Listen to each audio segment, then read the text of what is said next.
आइए आज हम लोग स्टडी करेंगे क्वेश्चन नंबर 99। कह रहा है which of the following statement concerning lanthanide elements is false. तो कहने का मतलब है कि लैंथेनाइड तत्वों के लिए जो 4 विकल्प दिए गए हैं उनमें से कौन सा विकल्प गलत है ये हमको बताना है। तो देखिए चौथा विकल्प हमारा गलत है। Ionic radii of trivalent lanthanides steadily increases with increase in the atomic number. तो जो आयनिक त्रिज्या है ट्राइवेलेंट लैंथेनाइड्स की, यानी जिनमें ऊपर +3 लिखा रहता है, वायलेंट का मतलब जिसकी संयोजकता 3 हो, त्रिसंयोजक लैंथेनाइड की आयनिक त्रिज्या स्टीडली इंक्रीजेज मतलब लगातार बढ़ती है with increase in the atomic number, अगर उनका परमाणु क्रमांक बढ़ाया जाए। ये चीज गलत है। गलत इसलिए है क्योंकि जैसे जैसे परमाणु क्रमांक बढ़ेगा तो नाभिक में प्रोटॉनों की संख्या बढ़ेगी।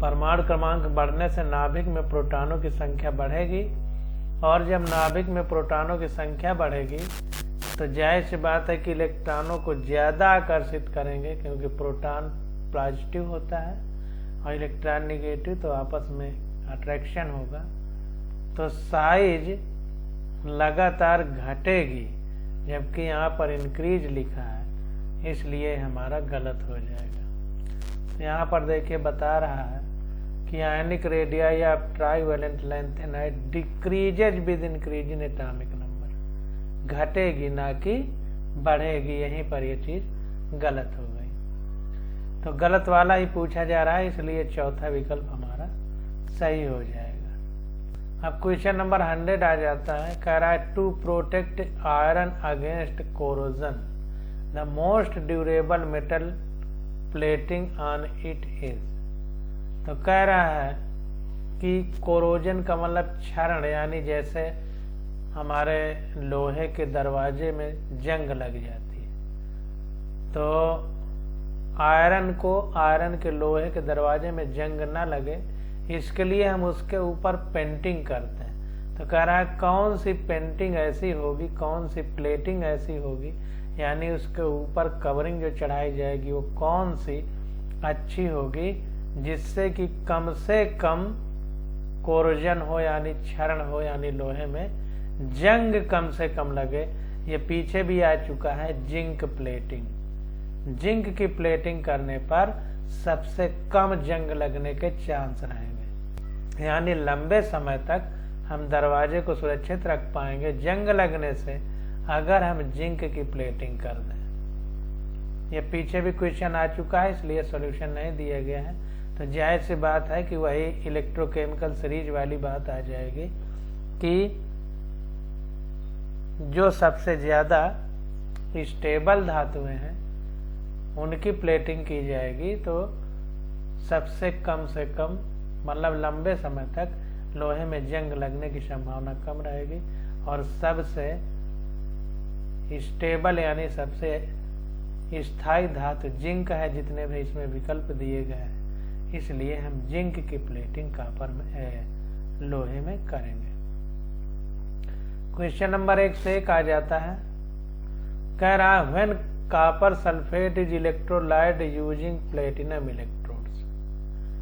जब हम कॉपर सल्फेट के विलयन में प्लेटिनम धातु की प्लेट के इलेक्ट्रोड बना देते हैं, धनात्मक और ऋणात्मक जो इलेक्ट्रोड बनाए जाते हैं, तो कह रहा है अगर कॉपर सल्फेट का विलयन हो और उसको इलेक्ट्रोलाइज किया जाए, यानी विद्युत अपघटित किया जाए प्लेटिनम इलेक्ट्रोड की बना करके, तो कह रहा है क्या स्थिति बनेगी। तो हमारा सेकंड विकल्प करेक्ट है। Copper is liberated at cathode, oxygen at anode. तो जाहिर सी बात है कि एनोड पर ऑक्सीडेशन और कैथोड पर रिडक्शन बहुत समय से हम आपको बताते चले आए हैं। तो आज ऑक्सीडेशन का मतलब होता है ऑक्सीजन का जुड़ना, तो एनोड पे हमारा ऑक्सीजन मिलेगी, और कैथोड पे चूंकि रिडक्शन हो रहा है तो copper is liberated at cathode. तो कैथोड पर हमको कॉपर धातु प्राप्त होगी, क्योंकि कॉपर कैथोड पर रिडक्शन होगा। तो Cu+2, यहाँ पर ध्यान देना है कि जब हम इलेक्ट्रोड में बिजली प्रवाहित करेंगे तो CuSO4 दो भागों में टूटेगा, Cu+2 प्लस SO4-2। तो ये जो Cu+2 है ये Cu के रूप में कैथोड पर मिलेगा। जाहिर सी बात है कि Cu+2 से Cu यहाँ पर 0 ऑक्सीडेशन नंबर है, तो इसका मतलब ज़्यादा ऑक्सीडेशन नंबर से कम ऑक्सीडेशन का मतलब होता है रिडक्शन यानी अपचयन। तो इसका मतलब कि कॉपर आयन का अपचयन हो रहा है, रिडक्शन और रिडक्शन कैथोड पे होता है, इसलिए कॉपर हमारा कैथोड पे मिलेगा। और यहाँ पर SO4-2 इसका ऑक्सीडेशन होगा तो ऑक्सीजन निकलेगी और ऑक्सीजन हमारी एनोड पर मिलेगी। ये प्रक्रिया होती है।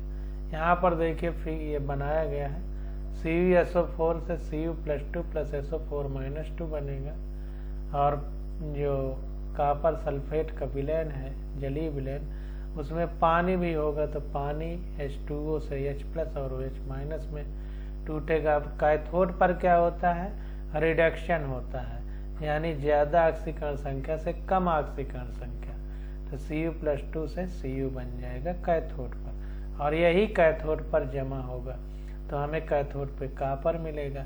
और एनोड पे क्या होगा, 4OH- से फिर पानी बनेगा, ऑक्सीजन बनेगा और 4 इलेक्ट्रॉन निकल जाएंगे। तो इस प्रकार से ऑक्सीजन हमको एनोड पर प्राप्त होगी, पानी का तो विलयन ही है। तो इस प्रकार से कैथोड पर हमें कॉपर और एनोड पर ऑक्सीजन प्राप्त होगी। क्वेश्चन नंबर 102 आ जाता है, कह रहा है the transition element have a general electronic configuration. जितने हमारे संक्रमण तत्व हैं उनका जनरल इलेक्ट्रॉनिक कॉन्फ़िगरेशन क्या होता है, तो हम कई बार इसको पढ़ चुके हैं, N-1 D1 to 10 NS1 to 2। तो ये वाला आंसर हमारा करेक्ट हो जाएगा, बहुत बार आ चुका है।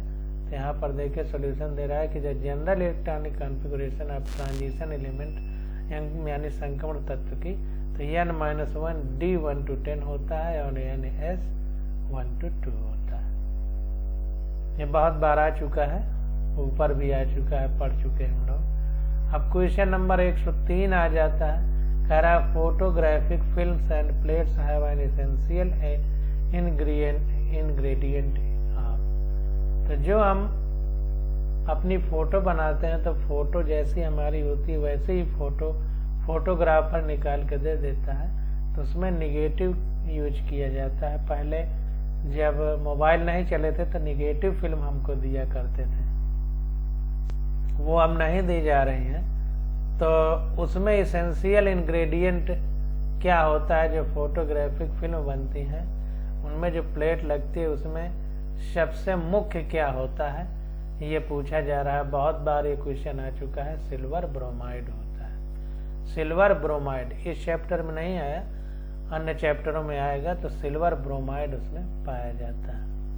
तो यहाँ पर देखिए बता रहा है कि AgBr is highly photosensitive and is used as an ingredient for photographic film and plate. जो हमारा AgBr यानी सिल्वर ब्रोमाइड है, ये बहुत ज्यादा फोटो सेंसिटिव है, यानी जो लाइट है उसके प्रति संवेदनशील है, इसीलिए इसको फोटोग्राफिक फिल्म और प्लेट में इंग्रेडिएंट के रूप में यूज किया जाता है।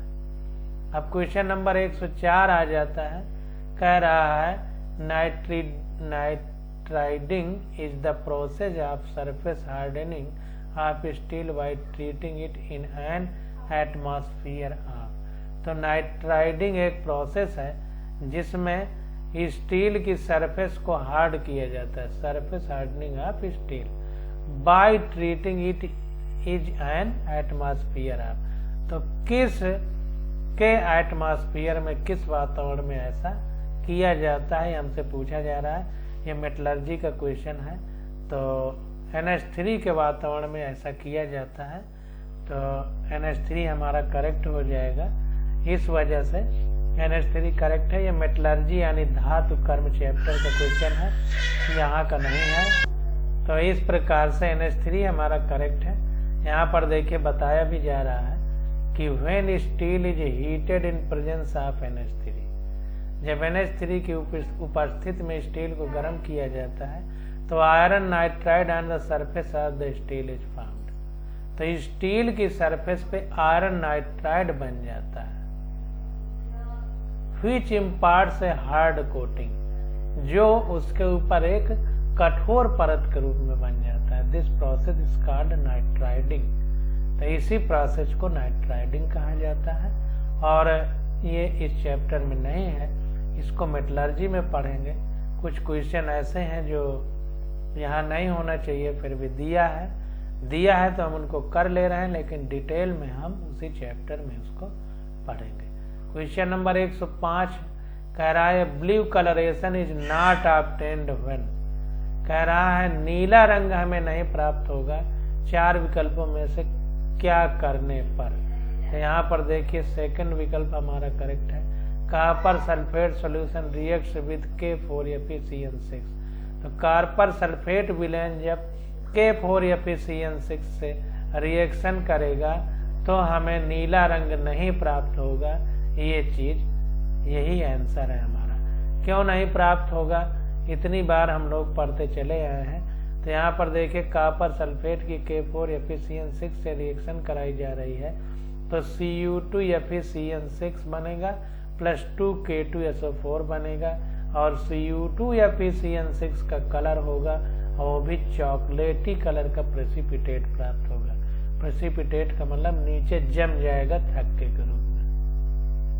तो नीला रंग नहीं प्राप्त होगा, बल्कि चॉकलेट कलर का हमें थक्का नीचे मिलेगा। तो इस प्रकार से हमारा ये बी विकल्प सही हो जाएगा। पूछ रहा है कि ब्लू कलरेशन किसमें नहीं मिलेगा। अब देखिए यहाँ पर ammonium hydroxide dissolve in copper sulphate, इसमें ब्लू कलर मिलेगा। Ferric chloride react with sodium ferrocyanide, इसमें भी ब्लू कलर मिलेगा।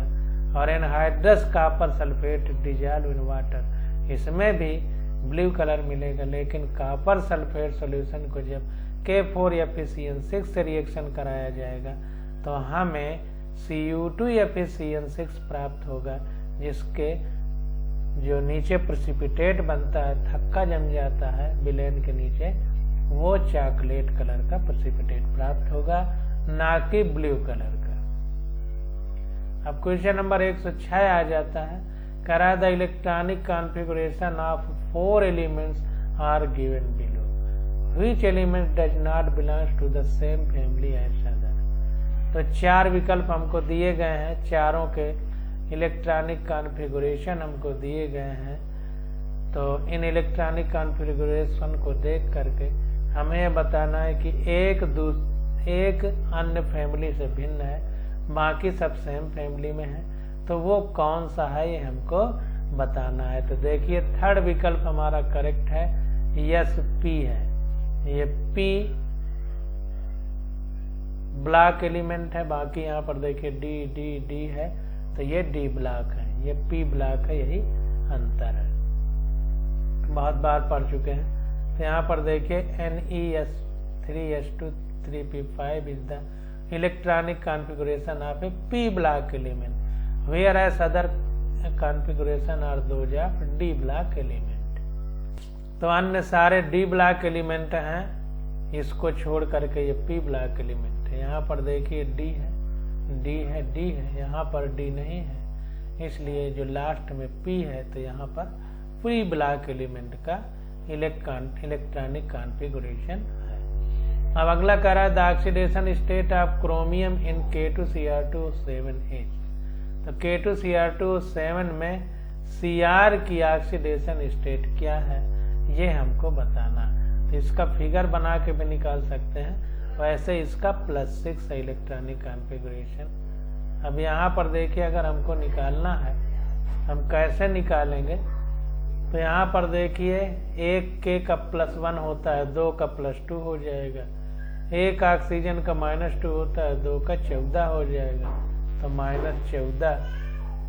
अब यहाँ 14 में 2 चला जाएगा तो प्लस का 12 बचेगा, तब तो बैलेंस होगा +12 2 14, ये 14 बैलेंस होगा। तो अब Cr2 मतलब 2 Cr का, Cr2 है तो 2 Cr का +12 है तो 1 Cr का +6 होगा। तो इस प्रकार से +6 हो जाएगा, ये वाला आंसर हमारा करेक्ट होगा। कई बार निकाल के दिखाया, यहाँ पर देखिए निकाला जा रहा है। तो oxidation state of chromium in K2Cr2O7 is, तो K की +2, 1 की +1 तो 2 की +2 क्रोमियम 2 है तो 2, और इसी की निकालना है तो x मान लिया -1 ऑक्सीजन के -2 तो 7 की -14 = 0, क्योंकि किसी में कोई पावर नहीं है। अब इसको सॉल्व किया तो ये 2 इधर आएगा, तो ये 14 भी इधर आएगा, तो ये +12 बचेगा, तो 2x बराबर +12 तो x बराबर 6। तो इसका मतलब क्रोमियम की +6 ऑक्सीडेशन स्टेट हमारी हो जाएगी। अब hypo is used in photography to, तो फोटोग्राफी में क्या होता है, कह रहा है hypo is used in photography to, तो ये क्या करता है, hypo remove decompose silver bromide, जो डिकम्पोज सिल्वर ब्रोमाइड है उसको हटा देता है ऐसे सॉल्यूशन कॉम्प्लेक्स, एक सोल्यूबल कॉम्प्लेक्स के रूप में बना गया। तो घुलनशील जो सिल्वर ब्रोमाइड है AgBr, उसको सोल्यूबल कॉम्प्लेक्स बना करके उस विलेन से हटा देता है। ये काम है हमारा हाइपो का। तो यहाँ पर देखिए बता रहा है कि अनडिकम्पोज्ड AgBr फॉर्म सोल्यूबल कॉम्प्लेक्स, तो जितना घुलनशील AgBr है वो घुलनशील एक कॉम्प्लेक्स बना लेता है, यौगिक बना लेता है विद हाइपो के साथ, and the reaction is given है। सो रिएक्शन नीचे दी गई है, तो AgBr +2 Na2H2O3 को ही हाइपो बोलते हैं। इसकी रिएक्शन जब होती है AgBr से तो Na3AgH2O3 का होल ट्वाइस ये सोल्यूबल कॉम्प्लेक्स बन जाता है, प्लस NaBr अलग हो जाता है। और ये सोल्यूबल है, चूंकि घुलनशील है इसलिए जो नीचे थक्का बन जाता है तो उसको हटा करके सोल्यूबल कॉम्प्लेक्स बना देता है।